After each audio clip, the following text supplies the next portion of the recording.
Hello and thanks for checking out this video. The theme of my video today is Gulliver's Travels is still very relevant and you should study it.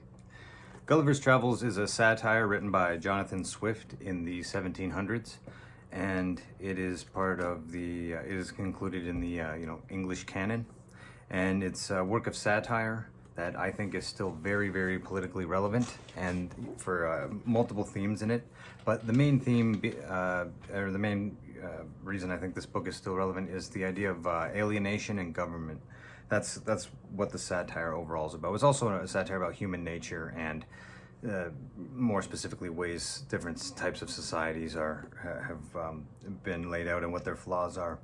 And personally, I feel a lot like Gulliver in this satire. I feel like a character that somehow popped out of the void, and I'm in some sort of Coen Brothers movie or something, some kind of satire, and I just don't fit in anywhere. And even though I haven't really left Toronto in the last decade, I lived through this crazy woke era of political correctness, which I obviously didn't take to very well, and definitely got alienated by that. And then the pendulum has swung back. Like, I definitely do not fit in the world of like PC Principal from South Park, right?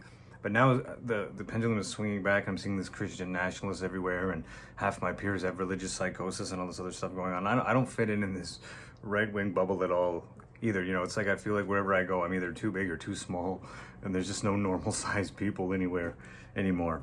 And so it's funny because I definitely feel alienated in a way by living here in Toronto in this society, and that's also why I like a lot of what Marx wrote about, because Marx was like one of the themes that Marx wrote about too was alienation and capitalism and stuff. So I know that alienation is something that's affecting a whole generation of our whole society. It's not just something that I'm like experiencing. It is a widely experienced thing right now. That's why I think this satire is worth studying. And self-education in this day and age is really important, really important. And it's sad that like better formal education isn't free or accessible to a lot of people.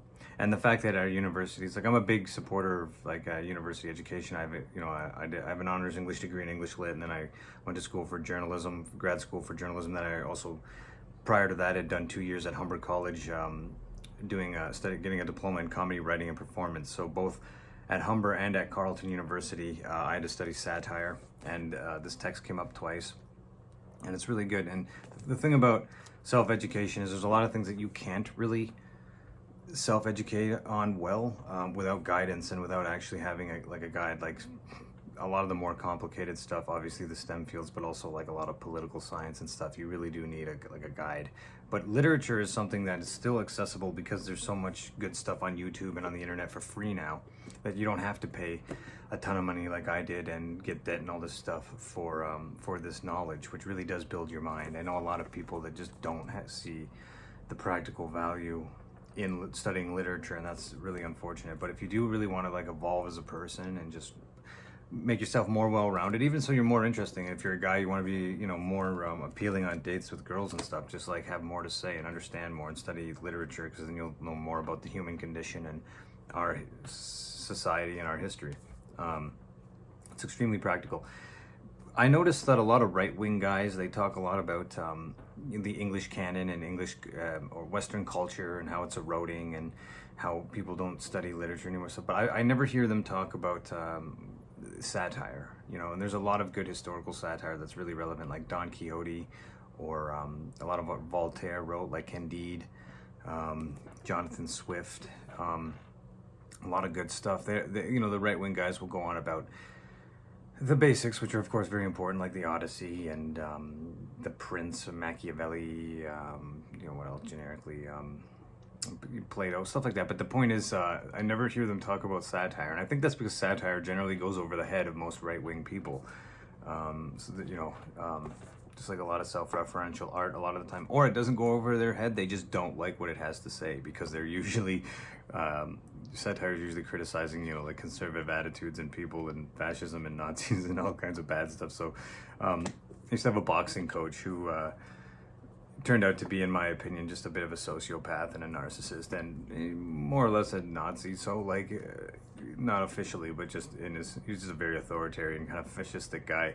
and we'd watch movies together sometimes that I think he'd really like, and he would just hate them, and I couldn't figure out why until later on. I just got to know him better. I was like, he just didn't like that they were kind of satirizing exactly him as a person.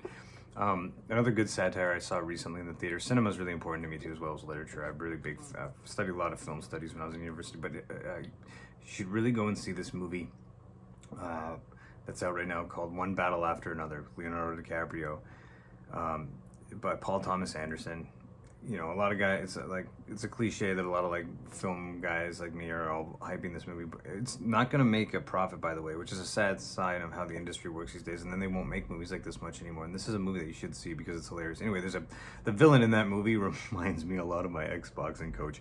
There's all stereotypes and cliches and archetypes because most people on the right, they don't have a lot of their own opinions, and you know, they're all about fitting into a mold and stuff. So this is more, you know, a lot of what I say more is going to appeal more to more intelligent people and like artistic people and stuff like that. But I really, like, this stuff is good for just understanding more about the human conditioning and personal evolution and stuff like that. And it's not something that you're going to be able to monetize or a skill or anything like that. But just study literature.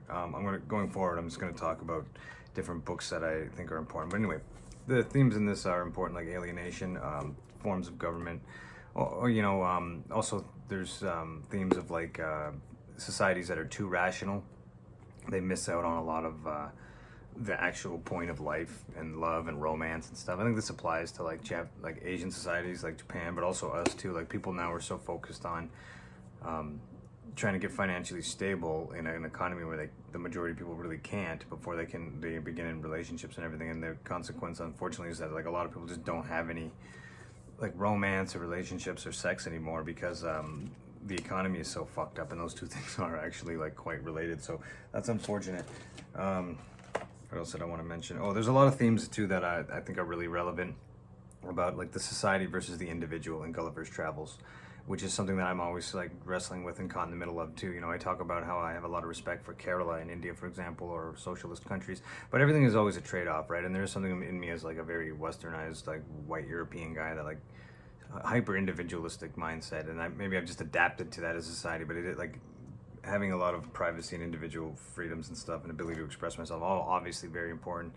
So just that theme. Also, then there's another theme that I thought was really important, where the corruption of the ruling class. That's also a theme that directly applies to our society, but also society that is too scientifically advanced that develops like anxiety. And I've thought about this theme too, about anxiety and the difficulty of wrestling with having like too much self-awareness and knowledge in certain ways.